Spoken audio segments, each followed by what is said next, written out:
Duplicate ভর্তি বা হচ্ছে দ্বৈত ভর্তির একটা ব্যাপার যে আছে, এই বিষয়টা তোমাদের সাথে আমি শেয়ার করব। ঠিক আছে, অর্থাৎ যারা বর্তমানে হচ্ছে ধরো তুমি এসএসসি 25 ব্যাচ, সাপোজ 24 ব্যাচ বা 23 ব্যাচ, যেহেতু 23 থেকে 26 পর্যন্ত যে 4টা ব্যাচ তোমরা পরীক্ষায় অংশগ্রহণ করতে পারবা, এখন তুমি যদি 23, 24 বা 25-এর কোনো ব্যাচের শিক্ষার্থী হয়ে থাকো, তাহলে সম্ভাবনা আছে অনেকেরই তোমরা ইতিমধ্যে কলেজে বা তোমরা ডিপ্লোমাতেও কোনো একটা ইনস্টিটিউটে ভর্তি থাকতে পারো, প্রাইভেটে বা সরকারিতে যে কোনো জায়গায়। এক্ষেত্রে তোমরা চাচ্ছ এবারে ভর্তি পরীক্ষায় অংশগ্রহণ করে চান্স পেলে হচ্ছে ভর্তি হওয়ার ব্যাপারে এইখানে তোমাকে হচ্ছে কিভাবে তুমি এই আগের ভর্তিটা কখন ক্যান্সেল করতে হবে, আগের ভর্তিটা থেকে তুমি ভর্তি পরীক্ষা অংশগ্রহণ করতে পারবা কিনা, এই জাতীয় কিছু কোশ্চেন আছে তোমাদের মনে, সেগুলো হচ্ছে আমি তোমাদের সাথে আলোচনা করবো। ঠিক আছে, আচ্ছা, তৌফিক বলতেছে স্যার যারা বোর্ড চ্যালেঞ্জ করছে তারা কি 10 তারিখের আগে আবেদন করতে পারবে? দেখো, তোমরা ভর্তি পরীক্ষার আবেদন করতে পারবা, কোনো প্রবলেম নাই। তুমি তো এখানে তোমার ভর্তি পরীক্ষার আবেদনের জন্য তোমার এসএসসি রোল, রেজিস্ট্রেশন সবকিছু তো তুমি তথ্যটা হচ্ছে আপডেট করবা, তাই না? তো আপডেট করে সেখানে তোমার বোর্ড চ্যালেঞ্জের রেজাল্ট যেহেতু এখনো হয়তো দেয় নাই, যেটা হচ্ছে এখনো আপডেট হয়নি, সেক্ষেত্রে তোমার বর্তমান পয়েন্টটা শো করবে। তবে তোমার এই ভর্তি পরীক্ষার ফলাফল যখন নির্ধারণ করবে, এটা তো অনেকটা সময় বাকি আছে, এর মধ্যে তো অবশ্যই তোমার যে এসএসসি পরীক্ষার রেজাল্টটা চ্যালেঞ্জ করছো সেটা রেজাল্ট তো অবশ্যই দিয়ে দিবে, এবং সেই রেজাল্টটা আপডেট হবে সার্ভারে, এবং সার্ভারে আপডেট হলে সেটা অটোমেটিক্যালি তোমার এই ডিপ্লোমা অ্যাডমিশনের জন্য যে আবেদনটা তুমি করলা শুরুতেই, এখনই মানে কালকে শুরু হয়েছে, কালকে যদি করে ফেলো সমস্যা নাই, তোমার যে আবেদনের যে প্রোফাইলটা তৈরি হলো, ক্রিয়েট হলো, সেখানে তোমার ডাটাটা অটোমেটিক্যালি বোর্ড চ্যালেঞ্জের রেজাল্ট পরিবর্তন হলে সেখানে আপডেট হয়ে যাবে। এটা নিয়ে কোনো চিন্তা করার কিছু নাই। ঠিক আছে, প্রথমত কি এখানে আমাদের রনি স্যারের কাছ থেকে তোমরা ইতিমধ্যেই যে গুরুত্বপূর্ণ তারিখগুলো সেগুলো তোমরা জেনে ফেলছো। এখন আমি তোমাদের হচ্ছে যে প্রশ্নগুলো অ্যান্সার দিতেছিলাম সেগুলো দিই। তোমাদের এই 2026-27 সেশনের যে ভর্তি পরীক্ষার জন্য তোমরা আবেদন করবা এবং আবেদন করে ভর্তি পরীক্ষা দিবা, ভর্তি পরীক্ষা দিয়ে একটা হচ্ছে মেরিট বা ভর্তি পরীক্ষার একটা প্রাপ্ত নম্বর তোমার তৈরি হবে 100 এর মধ্যে, এবং এর ভিত্তিতে তোমার হচ্ছে কি হবে, যে চয়েস লিস্টটা তুমি আবেদনের সময় সাজাবা, সেই চয়েস লিস্ট অনুযায়ী তোমার চান্স হবে কি হবে না, এটা আর কি রেজাল্টে আসবে, প্রথম পর্যায়ে রেজাল্টে আসবে। ঠিক আছে, তো প্রথম পর্যায়ের রেজাল্টটা কি হচ্ছে সবার জন্য, সবাই হচ্ছে তোমরা যারা ভর্তি পরীক্ষা দিবা তারা সবাই প্রথম পর্যায়ে যে রেজাল্ট আসবে সেই রেজাল্টের জন্য অপেক্ষা করবা। এখানে প্রথম পর্যায়ে যারা হচ্ছে আর কি মানে খুবই ভালো করবে, ভর্তি পরীক্ষায় ভালো নম্বর পাবে, এবং তাদের যে সাধারণ চয়েস লিস্টটা আছে সেই চয়েস লিস্ট অনুযায়ী এবং হচ্ছে মার্ক অনুযায়ী হচ্ছে কম্বিনেশন ফিট হবে, তারা হচ্ছে মানে ওই শিক্ষার্থীগুলো হচ্ছে চান্স পাবে।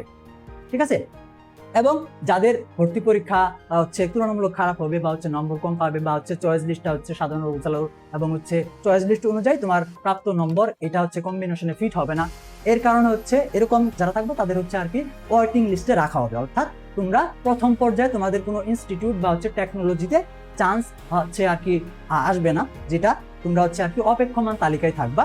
যে এই অপেক্ষমান তালিকার শিক্ষার্থী যারা আছে তারা পরবর্তী যে দ্বিতীয় পর্যায়ের রেজাল্টটা আসবে সেই রেজাল্টের জন্য অপেক্ষা করবা। ঠিক আছে, তাহলে যে প্রথম পর্যায়ে রেজাল্ট দিবে, এই প্রথম পর্যায়ে রেজাল্ট দিলে দুই ধরনের শিক্ষার্থী, একটা হচ্ছে দুই ধরনের শিক্ষার্থী তৈরি হবে। একজন প্রথম পর্যায়ে রেজাল্ট দেওয়ার পর কি হবে, শিক্ষার্থীদের মধ্যে দুইটা ক্যাটাগরি হবে। দুইটা ক্যাটাগরি, একটা ক্যাটাগরি হচ্ছে যারা চান্স পাবে, ঠিক আছে, চয়েস লিস্টের সাবজেক্ট যাদের আসবে, আর আরেকটা হচ্ছে যারা চান্স পাবে না, অর্থাৎ যাদের সাবজেক্ট আসবে না। এই দুই ধরনের শিক্ষার্থী তৈরি হবে। তো যাদের আসবে না তাদের কিছু করার নাই, তারা হচ্ছে দ্বিতীয় পর্যায়ে রেজাল্টের পর্যন্ত অপেক্ষা করবা। আর যাদের চান্স হয়েছে তাদের করণীয় থাকবে। তাদের করণীয় কি, তাদের করণীয় হবে তোমার যে চান্সটা হয়েছে সেই চান্সটা তুমি ধরো হচ্ছে একসাথে একাধিক কারিকুলামে আবেদন করছিলা, ভর্তি পরীক্ষা তো একটাই, তবে আবেদন তুমি একাধিক কারিকুলামে করছিলা, ধরো হচ্ছে ইঞ্জিনিয়ারিংও আবেদন করছিলা, টেক্সটাইলও আবেদন করছিলা, প্লাস হচ্ছে তুমি এগ্রিকালচারেও আবেদন করছিলা, এই তিনটা আলাদা আলাদা কারিকুলামে আবেদন করছিলা।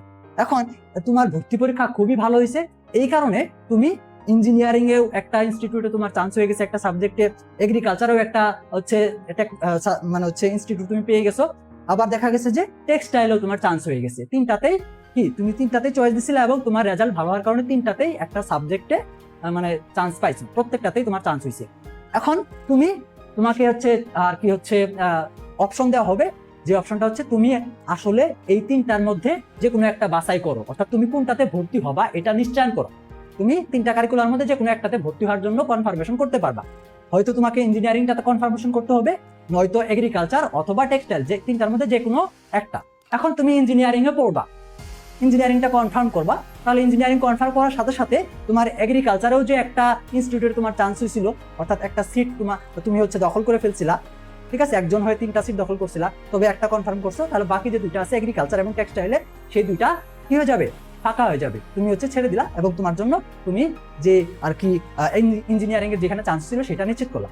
এখন তাহলে ওই যে এগ্রিকালচার এবং টেক্সটাইল 2টা ফাঁকা হয়ে গেল, ওই 2টা ফাঁকা সিট পরবর্তী যে দ্বিতীয় পর্যায়ে রেজাল্টটা দিবে, সেই রেজাল্টে যারা প্রথম পর্যায়ে ফলাফল পাইলো না, অপেক্ষমান আছে, তাদের মধ্যে কেউ যদি এগ্রিকালচার এবং টেক্সটাইল আবেদন করে থাকে, তাদের জন্য এই সিটগুলো আর কি হবে, খালি হবে, তারা এখানে চান্স পাওয়ার জন্য সুযোগ পাবে দ্বিতীয় পর্যায়ের যে ফলাফলটা আসবে তখন। ঠিক আছে, এখন তুমি যে ইঞ্জিনিয়ারিং এ কনফার্মেশন করলা, এই কনফার্মেশন যারা করবে তাদের জন্য এই মাইগ্রেশন ব্যাপারটা, যারা রেজাল্ট পাওয়ার পর রেজাল্টটা কনফার্মেশন করবে, নিশ্চয়ন করবে, রেজাল্ট নিশ্চয়ন করা শিক্ষার্থীদের জন্য এই মাইগ্রেশন প্রক্রিয়াটা অ্যাপ্লাই হবে। তো মাইগ্রেশন প্রক্রিয়াটা কি? সাপোজ যে শিক্ষার্থীর কথা আমি বললাম, ইঞ্জিনিয়ারিং এ সে চয়েস দিছিল এবং ইঞ্জিনিয়ারিং এ চান্স পাইলো, ইঞ্জিনিয়ারিংটা নিশ্চয়ন করলো, ধরো সে কি করছে, তার 5টা চয়েস দিছিল, তো 1 2 3 4 5, ঠিক আছে 5। তো ধরো সে কি করছিল, প্রথমে ফার্স্ট চয়েসে সে সিভিল দিছিল, সেকেন্ড চয়েসে সে ধরো সিএসটি মানে কম্পিউটার দিয়েছিল, থার্ড নাম্বার চয়েসে ধরো সে ইটি দিয়েছিল, ইলেকট্রনিক্স, 4 নাম্বার চয়েসে সাপোজ ধরো সে ইলেকট্রনিক্স দিয়েছিল, এবং 5 নাম্বারে সে ধরো মেকানিক্যাল দিয়েছিল, এমটি মেকানিক্যাল। তো এখন এই 5টার মধ্যে সে চান্স পাইছে ধরো এই 3 নাম্বারটাতে, থার্ড যে চয়েসটা সে দিছিল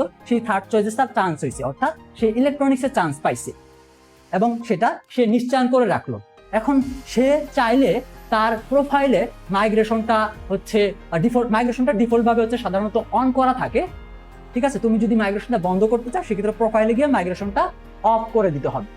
ডিফল্ট ভাবে অন থাকে, এটা নিশ্চয়ন করার পর ডিফল্ট ভাবে অন হয়ে যায়। তুমি যদি অফ করতে চাও, সেক্ষেত্রে তোমাকে ওই প্রোফাইলে গিয়ে অফ করতে হবে। কারণ মাইগ্রেশনটার কাজ কি হয়, মাইগ্রেশনটা মানে পর্যায়ক্রমে উপরের দিকে যাওয়া। সাপোজ এখানে এই যে শিক্ষার্থী থার্ড নাম্বার চয়েসে ইলেকট্রিক্যাল ছিল, সে তার এই ইলেকট্রিক্যালটা কিন্তু তার তৃতীয় পছন্দ, সে কিন্তু ইলেকট্রিক্যালটাকে একেবারে মন থেকে পছন্দ করেন, একেবারে মন থেকে তার সিভিল সিএসটিটা ইলেকট্রিক্যালের চাইতে বেশি পছন্দ ছিল।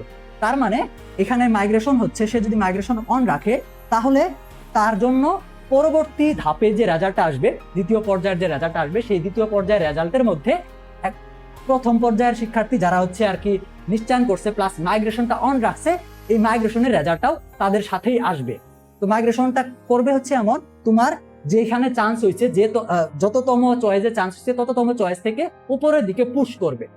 যদি ধরো আর কি এই যে পরবর্তী রেজাল্টের ক্ষেত্রে যদি এই যে কম্পিউটার বা সিভিল, এখানে যদি যেখানে চান্স চয়েস দিছে সেখানে যদি সিট ফাঁকা হয়, এবং এই যে থার্ড চয়েসে বর্তমানে আছে, তো এখানে ফাঁকা হওয়ার পর পরবর্তী রেজাল্টের ক্ষেত্রে যদি এই ইলেকট্রিক আর কি ওই শিক্ষার্থীর মার্ক অনুযায়ী সে ফাঁকা মানে প্রথম পর্যায়ে নিশ্চয়ন সবগুলো করে ফেলার পর যদি ফাঁকা হয়ে থাকে সিটগুলো, সেই ক্ষেত্রে এই ইলেকট্রিক্যালের থার্ড নাম্বারটা তার সিএসটির সেকেন্ড নাম্বারের চান্সটা আর কি পুশ হতে পারে, ঠিক আছে, অথবা এই যে ফার্স্ট চয়েসে তার পুশ হতে পারে। এটা আর কি মাইগ্রেশনটা যদি তুমি অন রাখো, তাহলে তুমি যততম চয়েসে তোমার চান্স আছে তার থেকে উপরের দিকে ওঠার সম্ভাবনা থাকবে, ঠিক আছে। মাইগ্রেশন কখনো নিচের দিকে যায় না। ধরো তুমি এখন বলতে পারো, স্যার মাইগ্রেশনটা যদি অন রাখি, আমার 3 নাম্বারটা হয়েছে, ঠিক আছে, কিন্তু মাইগ্রেশনটা অন রাখলে যদি আমার 5 নাম্বারে চলে যায়, 5 নাম্বারটা তো আমি চাই না, ঠিক আছে। মাইগ্রেশনটা এইভাবে কাজ করে না, মাইগ্রেশনটা সর্বদা উপরের দিকে যায়। আর তুমি যদি চাও যে এখানে আমি দিছিলাম, ঠিক আছে, ইলেকট্রিক্যালটা 3 নাম্বারে দিছিলাম, তো এখন আমি ইলেকট্রিক্যালেই থাকতে চাই, আমার দরকার নাই, আমি সিভিল সিএসটি এগুলো ফার্স্ট সেকেন্ড দিলেও আমার আর কি পরিবর্তন হওয়ার দরকার নাই, ইলেকট্রিক্যাল হয়েছে, আমি ইলেকট্রিক্যালটাই একেবারে কনফার্ম করে ফেলতে চাই। সেক্ষেত্রে নিশ্চয়ন ফিটা দিয়ে তুমি মাইগ্রেশনটা অফ করবা। আশা করি মাইগ্রেশনটা তোমরা বুঝতে পারছো, যে আমরা যে চয়েস লিস্টটা সাজাই, সেই চয়েস লিস্ট অনুযায়ী আমাদের রেজাল্ট, ভর্তি পরীক্ষার রেজাল্ট অনুযায়ী যেখানে আমাদের একটা সাবজেক্টে বা একটা নির্দিষ্ট চয়েসে নির্দিষ্টতম চয়েস আমাদের কি সিলেক্ট হয় বা সিলেক্টেড হয়, তো এই সিলেক্টেড চয়েসের থেকে আমরা যদি আর কি উপরের দিকে আমাদের রেজাল্টটাকে নিয়ে যাওয়ার সম্ভাবনা তৈরি করতে চাই বা সম্ভাবনা রাখতে চাই, সেক্ষেত্রে আমরা মাইগ্রেশনটা আর কি অন রাখি। ওকে, মাইগ্রেশন নিয়ে কোনো কনফিউশন থাকলে তোমরা আমাকে আবার জিজ্ঞাসা করতে পারো। তো তোমার যেখানে চান্স হবে, ধরো এই যে 3 নাম্বার চয়েস ইলেকট্রিক্যাল, এখানে চান্স হয়েছে, এবং তুমি তোমার উপরে আরো 2টা ছিল, তুমি চাচ্ছ ইলেকট্রিক্যাল থেকে যদি আমার সিএসটি বা সিভিলের দিকে যায়, তাহলে আমার জন্য বেটার, সেক্ষেত্রে তুমি মাইগ্রেশনটা অন রাখবা আর যদি বলো যে না আমার ইলেকট্রিক্যাল হয়েছে, ইলেকট্রিক্যালটাই হচ্ছে আমি হচ্ছে মোটামুটি ভাবে নিশ্চিত, আমার সিভিল এবং হচ্ছে সিএসটি এগুলো আমি চয়েস দেওয়ার সময় উপরে রাখলো, এখন আমার এগুলো দরকার নাই, সেক্ষেত্রে তুমি মাইগ্রেশনটা অফ রাখবা। এটা হচ্ছে বিষয়। ওকে, আচ্ছা, মাইগ্রেশন ক্লিয়ার। এখন আমি হচ্ছে মাইগ্রেশনের প্রক্রিয়ার কথা বললাম, তারপর হচ্ছে বাতিল সতর্কতা। দেখো এই যে তোমরা এই কোশ্চেনটা হচ্ছে কয়েকজন শিক্ষার্থী কমেন্ট করছো দেখলাম যে স্যার আমি তো একটা হচ্ছে প্রাইভেট হচ্ছে প্রতিষ্ঠানে ভর্তি আছি, বা হচ্ছে মানে যারা যেহেতু তোমরা এই সেশনের ভর্তি পরীক্ষায় 2023 ব্যাচ, 24 ব্যাচ, 25 ব্যাচ, 26 ব্যাচ, 4টা ব্যাচ হচ্ছে অংশগ্রহণ করতে পারবা, এবং 2026 ব্যাচ ব্যতীত অন্য যে 3টা ব্যাচ তোমরা আসো তাদের বেশিরভাগ শিক্ষার্থীদের ক্ষেত্রে সম্ভাবনা থাকে তোমরা বর্তমানে কোনো না কোনো ইনস্টিটিউটে ভর্তি আসো, বা সেটা জেনারেলি কোনো কলেজে হতে পারে, ঠিক আছে, বা ভোকেশনাল কোনো হচ্ছে কলেজে হতে পারে, অথবা ডিপ্লোমা প্রাইভেট বা সরকারি কোনো প্রতিষ্ঠানও হতে পারে। তো এরকম শিক্ষার্থী যারা আসো তোমরা হচ্ছে এই ব্যাচের সাথে ভর্তি পরীক্ষায় অংশগ্রহণ করতে চাও, তাদের জন্য বিষয়টা হচ্ছে তোমরা কি করবা, তোমাদের ক্ষেত্রে কথাটা হচ্ছে যারা তুমি বর্তমানে যেখানেই ভর্তি থাকো না কেন এটা নিয়ে কোনো প্রবলেম নাই, ভর্তি থাকা অবস্থাতে তুমি ভর্তি পরীক্ষার জন্য আবেদন করতে পারবা, ঠিক আছে, আবেদন করে তুমি হচ্ছে অ্যাডমিট কার্ড তুলতে পারবা, আবেদন করে তুমি হচ্ছে ভর্তি পরীক্ষা দিতে পারবা, ভর্তি পরীক্ষার রেজাল্ট পাবা, এবং হচ্ছে রেজাল্ট তোমার ভালো হইলে তোমার চান্সও হবে এবং তুমি চান্সটা নিশ্চয়ই করতে পারবা। এখন এখানে তাহলে বলতে পারো স্যার সবই তো হয়ে গেল, এখন আমি যে একটাতে অলরেডি ভর্তি আছি, তাহলে এই ক্ষেত্রে আমার প্রবলেমটা কখন হবে? প্রবলেমটা হচ্ছে যে তোমার সবকিছু কনফার্ম করে, ধরো হচ্ছে তুমি ভর্তি পরীক্ষার আবেদন করছো, ভর্তি পরীক্ষার আবেদন শেষ হয়েছে, অ্যাডমিট কার্ড ডাউনলোড করার সময় দিচ্ছে, অ্যাডমিট কার্ড ডাউনলোড করছো, অ্যাডমিট কার্ড ডাউনলোড করার পর ভর্তি পরীক্ষা দিছো 26 তারিখে গিয়ে, ভর্তি পরীক্ষার রেজাল্ট ভালো হয়েছে, তোমার চয়েস যেটা দিছিলা সেই অনুযায়ী তোমার একটা সাবজেক্ট একটা টেকনোলজিতে চান্সও হয়ে গেছে এবং তুমি তোমার এই চান্সটা নিশ্চয়ন করে ফেলছো। এখন সর্বশেষ যে কাজটা থাকে সেটা হচ্ছে তোমার এসএসসির মার্কশিট, তারপর হচ্ছে প্রশংসাপত্র, অর্থাৎ এই যে ভর্তির জন্য প্রয়োজনীয় যে ডকুমেন্টসগুলো, কাগজপত্রগুলো, এগুলা সরাসরি যে ইনস্টিটিউটে তোমার চান্স হয়েছে সেই ইনস্টিটিউটে যে টেকনোলজিতে চান্স হয়েছে সেই টেকনোলজি বা ডিপার্টমেন্টের হচ্ছে ডিপার্টমেন্ট প্রধানের অফিসে গিয়ে তোমাকে হচ্ছে এগুলো জমা দিতে হয়। তো এইগুলো জমা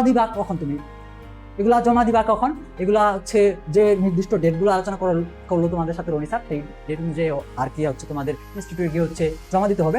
এখন খেয়াল করো, তুমি যেখানে বর্তমানে ভর্তি আছো সেইখানে কিন্তু অলরেডি তোমার এসএসসি মার্কশিটটা জমা দেওয়া আছে, তাহলে তোমার এই এসএসসি মার্কশিটটা তো মূল কপি অবশ্যই লাগবে। তাহলে এই যে তুমি সশরীরে যখন ভর্তি হতে যাবা, তোমার যেহেতু হচ্ছে মার্কশিটের যে মূল কপিটা এটা জমা দিতে হবে, এই জন্য তোমার এই মূল মার্কশিটটা বর্তমানে যেখানে ভর্তি আছো সেখানে যে তোমার কি আছে জমা দেওয়া আছে সেটা তোমাকে উত্তোলন করতে হবে। উত্তোলন করতে হলে কি করতে হবে, তোমাকে ভর্তিটা বাতিল করতে হবে। তাহলে তুমি সশরীরে ভর্তি হওয়ার আগ পর্যন্ত তোমার বর্তমান ভর্তিটা বাতিল করতে হবে না। একেবারে চান্স পাওয়ার পর, চান্স নিশ্চয়নের পর সশরীরে তোমাকে যখন কাগজপত্র জমা দিতে যেতে হবে, তখন হচ্ছে তুমি তোমার বর্তমানে যে প্রতিষ্ঠানে ভর্তি আছো সেই প্রতিষ্ঠানে ভর্তিটা বাতিল করে তোমার এসএসসি ডকুমেন্টস গুলো উত্তোলন করে তুমি হচ্ছে যেখানে চান্স পেয়েছো সেখানে গিয়ে জমা দিয়ে ভর্তি হয়ে যাবা। এটা হচ্ছে তোমাদের এই যে দ্বৈত ভর্তির ব্যাপারটা যে আসলো সেটা, ঠিক আছে। আচ্ছা, তো এখানে একাধিক শিক্ষাক্রমে বা প্রতিষ্ঠানে ভর্তি থাকলে বোর্ড নির্ধারিত তারিখের মধ্যে তা বাতিল করতে হবে, অর্থাৎ তোমাদের ওই যে সশরীরে যে গিয়ে ভর্তি হতে হবে এই ভর্তির আগে তোমাদেরকে বর্তমান ভর্তিটা বাতিল করে নিতে হবে, ঠিক আছে। তো যদি বাতিল না করো সেই ক্ষেত্রে কিন্তু পরবর্তীতে তোমাদের ডিপ্লোমায় চান্স তুমি যেখানে পাইছো, যে ইনস্টিটিউটে যে টেকনোলজিতে, সেটাতে তুমি হচ্ছে ধরো বোর্ডের হচ্ছে বর্তমান প্রতিষ্ঠানে ভর্তি বাতিল না করে কোনোভাবে তুমি হচ্ছে ভর্তি হয়ে গেলা। তো যদি এরকম হয়, কোনোভাবে যদি তুমি ভর্তি হয়ে যাও, তাহলে পরবর্তী সময়ে গিয়ে কিন্তু যখন ওই যে তোমার প্রথম পর্বে রেজিস্ট্রেশনের ব্যাপারগুলো এগুলো কিন্তু মানে খুব অল্প সময়ের মধ্যে হয়ে যায়, তো তখন কিন্তু তোমার ডিপ্লোমার ভর্তিটা বাতিল হয়ে যাবে, তখন আম সালা কিন্তু দুটোই চলে যাবে, ঠিক আছে। এই হচ্ছে আর কি দ্বৈত যে ব্যাপারটা আছে সেটা। এখন আরেকটা কনফিউশন তোমাদের আছে যে এখানে যে ডিপ্লোমার যে ভর্তি পরীক্ষাটা হবে, রেজাল্টটা হবে, হ্যাঁ আমি চান্স পাইলাম কি পাইলাম না, এই যে বিষয়টা আমি নিশ্চিত হব, এইটা তো আমার হচ্ছে অনেক দেরিতে হবে, আর জেনারেলে তো অনেক আগেই হচ্ছে শেষ হয়ে যাবে। এই ক্ষেত্রে আমি যদি ডিপ্লোমার জন্য অপেক্ষা করতে করতে জেনারেলে যদি ভর্তি না হই, তাহলে আমার ডিপ্লোমাতেও যদি পরবর্তীতে গিয়ে চান্স না হয়, তাহলে তো আমি জেনারেলেও ভর্তি হতে পারলাম না, ডিপ্লোমাতেও ভর্তি হতে পারলাম না। এইরকম একটা দ্বিধা বা এরকম একটা ভয় কিন্তু তোমাদের আছে, আমি কিন্তু একাধিক জনের কমেন্টও দেখলাম। এই বিষয়ে তোমাদেরকে বলি, তুমি এরকম ভয় যদি তোমার থাকে, যে তোমার যদি এরকম মনে হয় যে ডিপ্লোমার তোমার হচ্ছে ভর্তি পরীক্ষা দিবা চান্স হবে কি হবে না, এরকম দ্বিধা যদি থাকে, আন্ডার কনফিডেন্স যদি তুমি থাকো, তোমার চান্স পাওয়ার সম্ভাবনা আছে, এটা যদি তুমি মনে না করো, তোমার যদি এরকম ভয় থাকে, তুমি এটাকে সিকিউর করার জন্য কি করবা, জেনারেলও তুমি হচ্ছে আবেদন করে ফেললা, কলেজ চয়েস দিলা, তোমার হচ্ছে চান্স হইলো, চান্স নিশ্চয়ন করলা, হ্যাঁ, সরাসরি গিয়ে ভর্তি হতে হবে, তুমি ভর্তিও হয়ে গেলা, সমস্যা নাই তো। তুমি কলেজে ভর্তি হয়ে গেলা, তুমি মার্কশিট জমা দিলা, প্রশংসাপত্র সবকিছু জমা দিয়ে ভর্তি হয়ে গেলা, ঠিক আছে? তুমি কলেজে ভর্তি হয়ে গেছো অলরেডি। তো কলেজে ভর্তি কার্যক্রম শেষ হওয়ার পর আমাদের হচ্ছে ডিপ্লোমাতে তুমি চান্স পাইলা কি পাইলা না, তুমি যদি চান্স পাও তারপর হচ্ছে তোমাকে সরাসরি গিয়ে হচ্ছে ডিপ্লোমায় ভর্তি হতে হবে, প্রতিষ্ঠানে গিয়ে ভর্তি হতে হবে, ঠিক আছে? তুমি ইতিমধ্যে তোমার যে ইনসিকিউরিটিটা ছিল সেটা কিন্তু কলেজে ভর্তি হয়ে তুমি ইনসিকিউরিটিটা কি করে ফেলছো, দূর করে ফেলছো। এখন যদি তোমার চান্স হয় সেই ক্ষেত্রে ওই কলেজে তুমি এখন চাইলে হচ্ছে ডিপ্লোমায় ভর্তি হওয়ার চান্স পাইছো, ঠিক আছে, কিন্তু ভর্তি হওয়ার তোমার যে আগ্রহটা সেটা তোমার চলে যেতে পারে, বা ভর্তি হওয়ার সিদ্ধান্তটা তুমি বাদ দিতে পারো। আর যদি মনে না করো যে না আমার ডিপ্লোমার চান্স হয়েছে, আমার ডিপ্লোমাটাই প্রায়োরিটি, সেই ক্ষেত্রে তুমি যে কলেজে ভর্তি হয়ে থাকলা এই কলেজের ভর্তিটা বাতিল করে নিবা, কলেজের ভর্তিটা নির্ধারিত বোর্ডে গিয়ে ভর্তিটা বাতিল করে তোমার জমা দেওয়া যে এসএসসির ডকুমেন্টস গুলো ছিল সেগুলো উত্তোলন করে তুমি ডিপ্লোমায় যেখানে চান্স পাইলা সেখানে নির্ধারিত সময়ে গিয়ে সশরীরে এই কাগজপত্রগুলো জমা দিয়ে তোমার ভর্তিটা কনফার্ম করে নিবা। বুঝতে পারছো? আশা করি এই যে ইনসিকিউরিটি, দ্বৈত ভর্তি, ভর্তির ডুপ্লিকেসি, এই ব্যাপারগুলো যে ছিল এগুলো নিয়ে তোমাদের আর কোনো টেনশন বা ভয় থাকার কথা না।